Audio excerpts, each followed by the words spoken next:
창립을 기념하는 그런 1년에 한 번 있는 소중한 주일입니다. 교회의 창립을 기억한다는 것은 교회의 시작 그리고 원점에 대해서 생각하는 기회가 되지 않을까 생각합니다. 여러분께서도 신앙의 여정을 걸어오시는 가운데 이 동경교회라는 신앙 공동체를 만나게 되었고 이곳에서 신앙생활을 해오신 시간들이 있을 것입니다. 그러한 우리들의 신앙의 여정을 돌아보는 것에서 멈추는 것이 아니라 과거에 116년 동안 역사하셨던 하나님이 지금 그리고 앞으로 우리들을 통하여 이 동경교회를 통하여 어떻게 역사하고 계시고 역사하실 것인지를 다시 깊게 생각하는 그런 소중한 기회가 되지 않을까 생각합니다. 우리는 주일마다 사도행전을 읽어 나아가고 있습니다. 사도행전에 기록된 첫 신앙 공동체 에클레시아라고 불리고 처음으로 안디옥에서 그리스도인이라고 불렸던 그 믿음의 사람들을 통하여 이 말씀을 통하여 오늘 우리는 우리의 교회, 우리 자신을 비추어 보는 그런 기회를 얻었습니다. 사도행전을 기록한 누가는 초대교회가 증명한 참으로 다양한 상황을 기록하고 있습니다. 에클레시아라고 불렸던 이 교회는 주의 손이 함께 하셨기 때문에 계속해서 주의 손 안에서 주님의 선교에 쓰임받은 교회가 될 수 있었습니다. 그리고 우리가 지난 주일에 봤듯이 처음으로 이 시리아의 안디옥이라는 곳에서 이방인의 교회가 세워지게 되는 그 놀라운 일을 경험하게 되었습니다. 그러나 누가는 교회가 계속해서 고난에 직면했다라는 사실 또한 분명하게 전하고 있습니다. 누가가 전하는 이 사도행전을 통하여 우리는 교회와 고난의 관계에 대해서 생각해 볼 수 있습니다. 동경교회 116주년의 그 여정 속에도 여러 상황들이 있었습니다. 앞으로도 계속될 것이고 그 고난을 통해서도 하나님은 역사에 나아가신다는 것을 우리는 말씀으로 다시 한번 확인하게 됩니다. 그것이 오늘 이 사도행전 12장의 말씀입니다. 누가는 사도행전에서 처음으로 헤롯 왕의 이름을 오늘 본문에서 언급하고 있습니다. 그러나 누가가 먼저 기록한 복음서를 통해서 헤롯이라는 이름은 이미 알려져 있었습니다. 오늘 본문에 등장하고 있는 헤롯은 헤롯 율리우스 아그리빠라고 불리우는 사람입니다. 그는 헤롯 대왕의 손자이고 그리고 악명 높은 헤롯 알리스토브로스라는 그 왕의 아들이었습니다. 헤롯이 많이 등장하기 때문에 세대에 따라서 이 헤롯 일가에 여러 왕들이 있었기 때문에 알기 쉽게 아그리빠 1세라고 부르기도 합니다. 지금 이 헤롯 아그리빠 1세가 에클레시아 예루살렘의 교회에 박해의 손을 펼쳤다라는 것입니다. 12장 1절은 그 상황, 긴박함을, 고난을 전하고 있습니다. 1절을 보면 그때의 헤롯 왕이 손을 들었는데 어디에 들었냐 하니 교회 중에서 몇 사람을 해하기 위해 손을 들었다라고 누가는 이렇게 표현을 합니다. 그리고 그 손이 드디어 일을 일으키게 됩니다. 2절을 보면 요한의 형제 야고보를 그 손이 칼로 죽였다라고 12장은 이 박해, 고난을 말하면서 시작하고 있습니다. 헤롯이 이 야고보를 죽인 것은 아무것도 생각하지 않고 그저 폭군이어서 의무 없이 죽인 것이 아닙니다. 헤롯이 칼로 죽였다라고 기록되어 있는 것은 참수했다라는 것을 나타내고 있습니다. 야곱은 여기서 말하는 이 야고보, 요한의 형제 야고보는 초대교회, 특별히 이 예루살렘 교회의 지도자 중에 한 사람이었습니다. 사도로서 그는 예루살렘 에클레시아를 이끌어가고 있었습니다. 그러므로 헤롯은 분명한 의도를 가지고 야고보를 칼로 죽였다라는 것을 알 수가 있습니다. 이제 예루살렘 교회는 야고보가 칼로 죽임을 당했다라는 일을 경험하게 되었습니다. 헤롯 이 일가는 지금까지 세례 요한을 참수한 적이 있습니다. 교회는 다시금 세상의 권력을 갖고 있는 사람들이, 로마 제국과 그들 주변에 있는 권력자들이 죽일 수 있다라는 것을 경험하게 됩니다. 사도 야고보가 죽었고 앞으로 또 다른 사도들이 죽을 수 있다라는 것입니다. 이렇게 죽음을 경험한 예루살렘 교회의 모습을 볼 수가 있습니다. 그러나 이 경험을 바라보면서 우리는 다시금 예루살렘 초대교회가 어떤 경험에서 세워졌는지를 기억을 해야 합니다. 예루살렘 에클레시아의 원점은 그들이 예수 그리스도의 십자가와 부활을 경험하는 곳에서 시작되었다라는 것입니다. 뿐만 아니라 성령 강림의 사건을 그들은 경험했습니다. 이 경험에서 그들의 에클레시아라는 신앙 공동체가 시작되었습니다.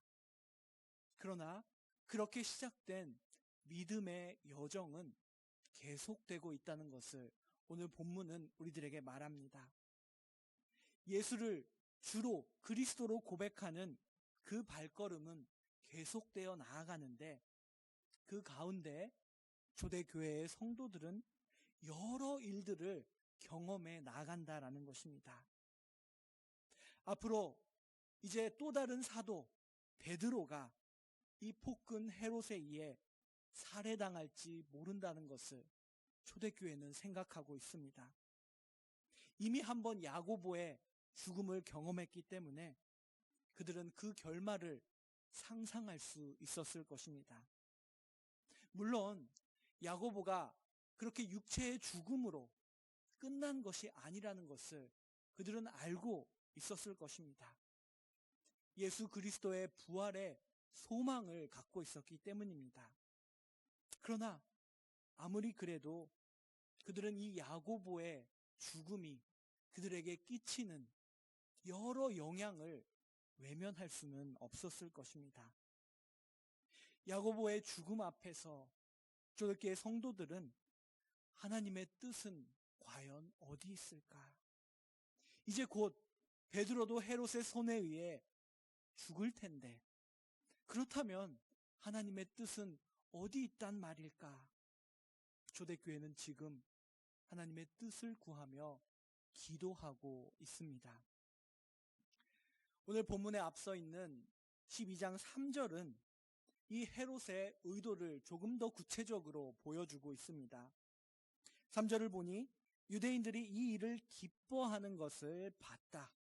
그리고 베드로도 잡으려 할새 때는 무교절 기간이다 라고 기록되어 있습니다. 헤롯은 이 죽음이, 야고보와 베드로의 죽음이 어떤 자신에게 유익을 가져다 줄지 보고 있었고 유대인들이 기뻐하는 모습이 자기의 통치에 도움이 된다는 것을 생각하고 있었습니다. 당시 로마가 다스리던 이 세계는 폭력이, 군사력이 사람들을 다스리고 그것으로 평화를 이루었던 팍스 로마나의 시대였습니다. 그 시대 속에 로마는 다스리는 각 지역의 귀족들을 의존하고 그들을 통하여 그 지역의 백성들을 다스리고 있었습니다.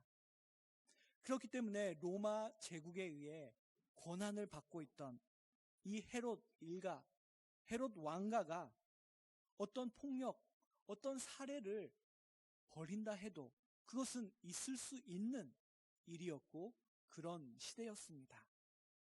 그런데 지금까지의 헤롯과 이 아그리빠 1세는 조금 결을 달리하고 있었습니다.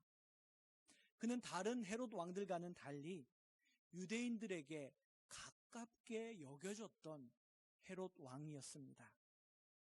그리고 로마 제국으로부터도 어느 정도의 신뢰를 받고 있었습니다. 때문에 아그리빠 1세의 왕으로서의 관심은 자신이 이 유대 지역을 폭동이 일어나지 않게 잘 통치하고 있다라는 인상을 로마에게 계속해서 보여주는 것이었고, 동시에 이 유대인들에게 나는 너희들의 조상들의 법을, 전통을 잘 지키는 왕이다. 그러므로 나는 너희들과 함께 있다라는 것을 이 유대인들에게도 계속해서 보여주는 그 일에 그의 관심이 기울여져 있었습니다. 오늘 본문에서 야고보가 그냥 죽은 것이 아니라 칼에 의해 이 참수를 당했다라고 하는 것도 헤롯이 예수 그리스도를 따르는 이들의 이 무리를 정치적으로 경계하고 있었다라는 것을 보여주고 그 사실을 주변에 어필하려고 했다라는 것을 알 수가 있습니다. 그리스도라는 이 헬라어, 우리가 지난주에도 봤듯이 기름 부은 자, 메시아라는 의미가 있고, 그것은 유대인들의 전통 속에서는 기다리던 왕을 의미하는 표현이었습니다. 그러므로 이 그리스도를 외치는 사람들이 헤롯 왕에게는 용납할 수 없는 존재였던 것도 분명히 있었을 것입니다. 그는 이제 베드로를 잡아서 더욱 큰 정치적 이익을 얻으려고 합니다. 6절을 보면 그의 명백한 의도에 따라 그가 움직이고 있었다는 것을 알 수가 있습니다. 헤롯이 잡아내려고 하는 그 전날 밤에 베드로가 두 군인 틈에서 두 쇠사슬에 매여 누워 자는데 바수꾼들이 문 밖에서 옥을 지키더니, 아마 아그리빠 1세 이 헤롯은 예전에 베드로가 어떻게 옥에서 놀랍게 풀려나게 되었는지 그 소문을 들었을지도 모릅니다. 그는 자신의 이 정치적인 통치를 위한 유익을 확고하게, 확실하게 얻기 위해서 자신이 쓸 수 있는 모든 방법을 동원합니다. 16명의 군사를 이 베드로 한 명을 지키기 위해 붙여놓았고, 6절에 기록되어 있는 대로 베드로 바로 옆에는 두 군인이 그와 함께 있었고, 그는 두 쇠사슬에 묶여 있었고, 그리고 밖에는 파수꾼들이 문 밖에서 옥을 지키고 있었다라는 것입니다. 누가가 이 6절에서 상세하게 기록하는 이 부분은 사람의 힘으로 모든 것을 다 해서 베드로를 붙잡아 놓았으니 아무것도 일어날 수 없는 상황이었다라는 것을 보여주고 있는 것입니다. 인간 헤롯은 그가 할 수 있는 모든 힘을 동원하여 베드로를 붙잡아 놓았고, 이제 내일 그를 참수할 계획이었습니다.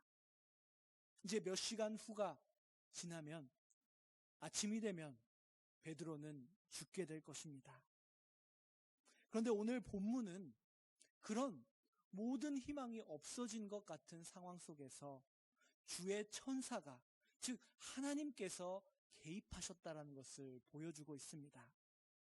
주의 천사는 빛과 함께 나타납니다. 7절을 보면은 그 빛이 옥을 비추었다라는 것을 알 수가 있습니다. 빛은 다메섹 도상에서 사울에게 비추어 그에게 그리스도를 만나게 하였고, 또 천사의 하나님의 영광을 나타내는 것이 바로 이 누가가 전하는 빛입니다. 하나님께서 헤롯의 손이 모든 것을 막아놓은 상황에서 하나님의 영광의 빛이 이곳에 임했다라는 것을 누가는 보여주고 있습니다. 이 천사는 베드로를 놀랍게 풀어 나아가기 시작합니다. 9절을 보니 베드로가 나와서 따라갈새, 천사를 따라가는 이 베드로가 천사가 하는 것이 생시인 줄 알지 못하고 환상을 보는가 하니라. 이 하나님의 개입을 경험하고 있는 그 순간에 누가는 흥미롭게도 베드로의 상태를 우리들에게 전해주고 있는데, 베드로는 그가 환상을 보고 있다고 생각했다라고 전합니다. 베드로는 옥에서 자고 있다가 갑자기 천사에 의해서 일어나게 되었습니다. 그렇기 때문에 그가 이것이 꿈인지 생시인지 알지 못했다라는 것도 이해가 됩니다. 그러나 그것뿐만은 아니었을 것입니다. 베드로는 알고 있습니다. 이 헤롯 일가가 세례 요한을 어떻게 죽였는지, 그리고 지금 그 헤롯 대왕의 손자인 아그리빠 1세, 그리고 그 주변에 있는 많은 유대인들이 지금 자신을 어떻게 죽이려고 하는지, 사도 야고보를 죽였던 것처럼 이제 몇 시간 뒤에 자신을 죽일 것이다라는 것을 베드로는 각오하고 있었습니다. 베드로 역시 초대교회와 함께 사도 야고보의 죽음을 경험했기 때문입니다. 그런 베드로에게 자신이 풀려났다, 자신이 지금 옥에서 밖으로 나왔다라는 것은 어떤 현실감도 없이, 그것은 마치 환상과 같이 여겨졌다라는 것을 누가는 우리들에게 전해주고 있습니다. 그러나 그렇게 깨닫지 못했던 베드로가 눈을 뜹니다. 11절을 보면 이에 베드로가 정신이 들었다. 조금 늦었지만 베드로는 정신이 들어서 말합니다. 이르되 내가 이제야 참으로 주께서 그의 천사를 보내어 나를 헤롯의 손과 유대 백성들의 모든 기대에서 벗어나게 하신 줄 알았노라. 주께서 나를 벗어나게 하신 줄, 나를 구원하신 줄을 내가 알았다라고 그는 여기서 고백을 하고 있습니다. 베드로는 고넬료와의 만남을 통해서 여호와 하나님과 새롭게 만나게 되었습니다. 그런데 그의 믿음의 여정은 끝나지 않았고, 오늘 본문 21절에서 다시 한번 하나님과 새롭게 만나고 깨닫게 되는 그의 고백이 21절에 기록되어 있습니다. 베드로가 야고보의 죽음을 경험하면서 내렸던 결말의 모습, 그가 이미 이제 몇 시간 후에 나는 죽을 것이다라고 각오했던 그 상황과는 다른 일이 지금 여호와 하나님에 의해서 지금 일어났다라는 것을 고백하고 있습니다. 베드로는 오늘 본문에서 다시 한번 하나님의 주권, 하나님의 이니시어티브를 다시 한번 배우고 있습니다. 그렇다면 지금 나를 속박에서 해방시키신 하나님께서는 무슨 역사를 이루어 나가실까? 베드로는 생각하기 시작합니다. 그리고 빠르게 이동하기 시작합니다. 베드로가 도착한 곳은 예루살렘 초대교회가 모였던 한 모임의 장소였습니다. 12절을 보니 깨닫고 마가라 하는 요한의 어머니 마리아의 집에 가니 여러 사람이 거기 모여 기도하고 있더라. 그가 간 곳은 마가 요한의 어머니 마리아의 집이었습니다. 이곳은 초대교회 각 가정마다 집에서 모였던 당시의 교회 중에서도 어느 정도 규모가 조금 큰 모임의 집이었을 것입니다. 그는 그 집에 기도하고 있는 주님의 사람들, 믿음의 사람들이 있는 곳에 지금 급하게 간 것입니다. 베드로는 문을 두드립니다. 하나님께서 우리가 생각했던 것과 각오하고 있었던 것과 다른 일을 지금 이루셨다는 것을, 나를 벗어나게 하셨다라는 그 일을 전하지 않으면 안 되는 그 사명을 갖고 베드로는 문을 두드리고 있습니다. 여기서 누가는 이 마리아의 집에 모여있던 초대교회의 사람들이 기도하고 있더라라고 말합니다. 야고보의 죽음, 그리고 이제 곧 베드로 또한 죽을지도 모르는 그 상황 속에서 아마 그 절망감과 함께 하나님의 뜻을 구하며 그들은 기도하고 있지 않았을까 생각됩니다. 베드로와 같이 그들은 이제 몇 시간 후면 베드로가 죽었다 하는 그 소식을 받아들일 각오와 준비를 하며 기도하고 있었던 것입니다. 그렇게 문을 두드릴 때, 베드로가 문을 두드릴 때 13절을 보니 로데라 하는 여자아이가 영접하러 나왔다라고 말합니다. 우리 한국어 성경의 개역개정은 여자아이라고 번역을 하고 있는데요. 일본어 신공동역을 보니 여자 하인, 그 집에서 여러 가지 수종을 드는 여자 하인 로데라고 그렇게 소개를 하고 있습니다. 그는 그 집에서 여러 일을 하고 있는 한 일꾼이었고, 그러나 그도 이 신앙 공동체 안에서 말씀을 듣고 믿음을 갖고 있는 한 사람이었던 것입니다. 그렇게 어린 에클레시아의 한 여자아이가 베드로가 문 두드리는 소리를 듣고 대응하러, 영접하러 나왔습니다. 14절을 보면은 이 로데라는 여자아이는 문을 두드리는 소리, 그리고 그곳에 서 있는 사람의 목소리를 바로 알아챘다라고 기록되어 있습니다. 14절을 보니 베드로의 음성인 줄, 목소리인 줄 알고 기뻐하였다라고 누가는 전합니다. 소리를 듣고 놀라운 사실을 목격하고 체험하면서 기뻐하는 사람들을 누가는 많이 전해주고 있습니다. 예수님의 부활의 소식을 들었던 사람들, 또 예수님께서 찾아오셨을 때, 예수님이 지금 우리와 함께 하신다라고 그 순간에 제자들은 로데와 같이 기뻐했습니다. 그 기쁨은 이 로데에게 문을 열어주는 자신의 일조차 잊어버리게 했고, 그는 당장 사람들이 있는 곳으로 뛰어갔습니다.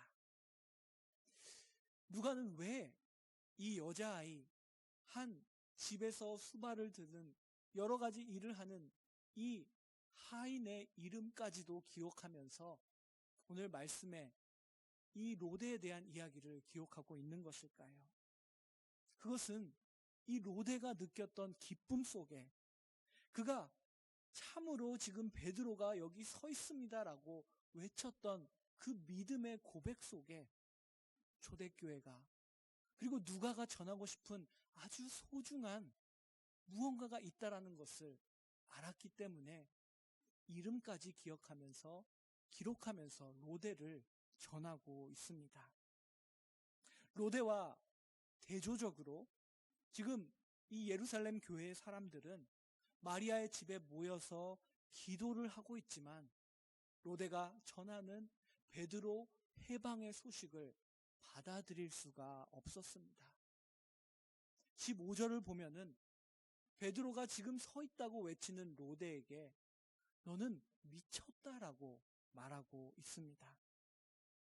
기도하고 있지만, 교회는 모여서 기도하고 있지만 동시에 절망 속에서 기도하고 있습니다.